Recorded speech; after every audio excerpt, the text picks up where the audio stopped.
Hello everyone and welcome to my channel. So in today's video I'm going to be showing you how I start with designing a room. This video is going to be part of a short series, probably 3 episodes, where I walk through the different processes of starting a room design, making a physical mood board, and then sourcing the furniture and putting everything into place. So if you want to see more from this series, please do subscribe to my channel and give this video a thumbs up as well. So for this, I'm actually going to be designing a space in my home so that you can kind of see the before and after. I'm going to be working on a room that is in progress, but it needs some tweaks just based on preference and having lived with it for a couple of years and now a couple of months with the new paint colour. I feel like it's worth noting at this point, this is by no means the right way, but I'm just going to outline tips that I find really useful and the way that I work and that gives the best outcomes for my design clients and for myself in my home, as I've done this on the last 2 spaces in my home. So the first thing to do when you're getting started with a project in your home is to think about how you're going to use the space. So obviously this can be quite easy for certain spaces, whether it's a living room, a bedroom, a kitchen, but some rooms I think it's really good to think about how you actually use it. If it's a guest room, are you just using it as a guest room once a year, or do you want it to function as a dressing space, as a study, as a walk-in wardrobe, or is it simply just a room with a bed in? So once you've determined how you're going to be using the space, the next thing to think about is how you need the space to work for you. Once you've got those fundamentals down, you can start to get into the fun bit, which is the design. So once you've determined how you're going to be using the space, the next thing to do is think about the lighting and start to think about different styles that you like and you can imagine in that room that would work with the rest of your home, or if it's kind of the first room you're getting started with, what kind of theme you want your home to have, as I always think it's really important to have a red thread going throughout your entire home. That could be anything from similar flooring tones, wood tones throughout the rooms, metal finishes, even just simple colour palettes. So if you love green, maybe have varying tones of green or complementary colours, anything like that that can carry throughout your home and give a consistent story. So once you've had a think about that, the best place to get started is with Pinterest. So I usually do have an idea of the kind of colour or tone or mood that I want to create in a room. And with this room, as you will see here from my Pinterest, which I'll also link below, I really want something that's moody and dark. I know that the room can handle a darker colour because it has a lot of natural light and it's also south facing, so I don't need to worry about the colour being too warm. So I'm kind of pinning things that suit that style or that just have elements that I feel resonate to this room. So I think mood boarding is a really good place to start. You can do that on Pinterest, on Instagram, on any social media platform, just by creating saved folders, and you can title it the room. So for example, with this project, I've titled mine DIY dressing room.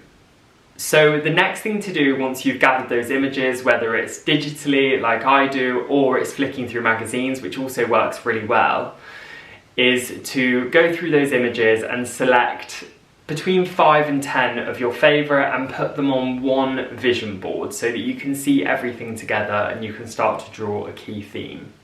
Here is my vision board that I've created for this room.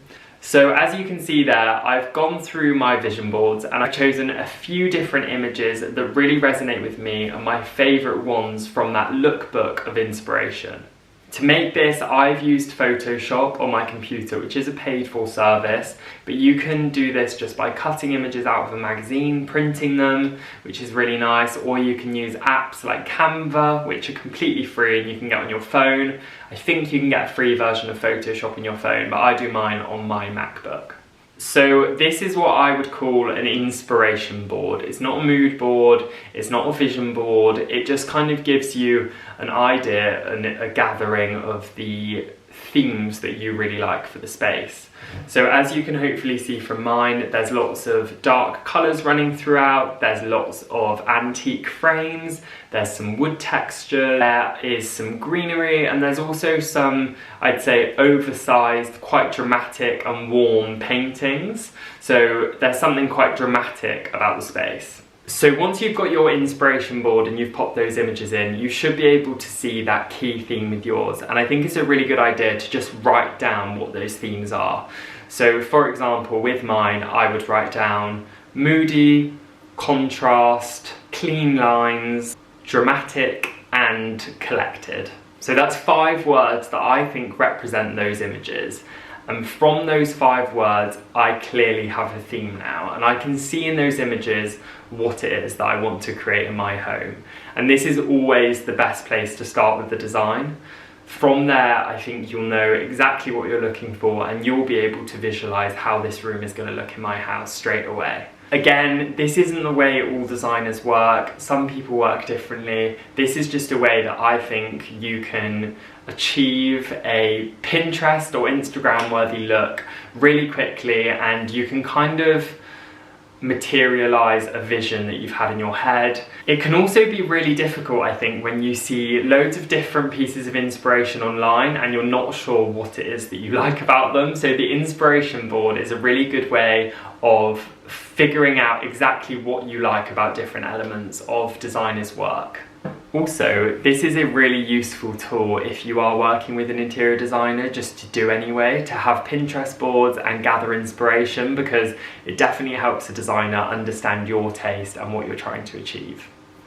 Okay, so the next step that we're going to run through in this video before the next one comes out is creating a digital mood board. This is going to be a bit more formal and technical than the inspiration board, but will give you a clearer idea of maybe the pieces and the colours that you're actually going to be using in your space before you get onto the stage of ordering samples and trialling things out in the flesh. Here's the one that I created for this DIY dressing room. As you can see, I've chosen a background colour that is similar and deep and dark to the tones from my inspiration board, but it has a little bit more warmth that I think would flow with the rest of our cottage. So I've gone for that as the backdrop, and again, I've used Photoshop for this. You can use any of those other apps I mentioned, and I've made the main wall colour the background of the whole image, as you can see. If you're planning on having white woodwork, white ceilings, I would keep white a large portion of that mood board, just so you can see how the colour works with the high contrast of white.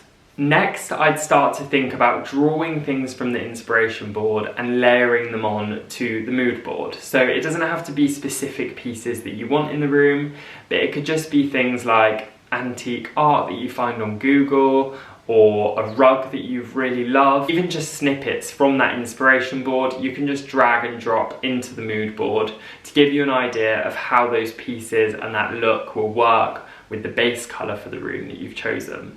I think another really good idea is including pieces that you know you're going to have in the room. For example, I already have this desk, which I will show on the screen now, hopefully. I know that I want to include that in the room, and I know that it will work with the colours. When I've chosen that, I can see maybe what curtain fabric will work with the desk and with the wall colour and with a lamp that I have. You can just build on that as you go on. I think it's a good idea to not overcrowd the mood board. You don't need to choose every single detail. It can be pieces that maybe are out of your budget or that you can't get hold of, that are a one-off, just so you know the rough tone and the style of the pieces that are going to be going into the room. Later on in the series, we will be making a really specific furniture board, but that will be coming after we make a physical board. So once you've had a play around with creating the mood board, you should know roughly what kind of colours you want. The next thing that I will do is go online and order the samples of the paint and any pieces of furniture, fabrics, cushions that I'm planning on having in the room, because they can obviously be quite costly and time-consuming mistakes, as I obviously know if you watch my channel. I always just find it so much easier choosing colours for other people's homes and creating schemes that really represent them and their family, but get quite confused for myself because I'm obviously constantly seeing different colours and designs, so I want to try different things, but I'm trying to just stick in the straight and narrow of what works for me from now on.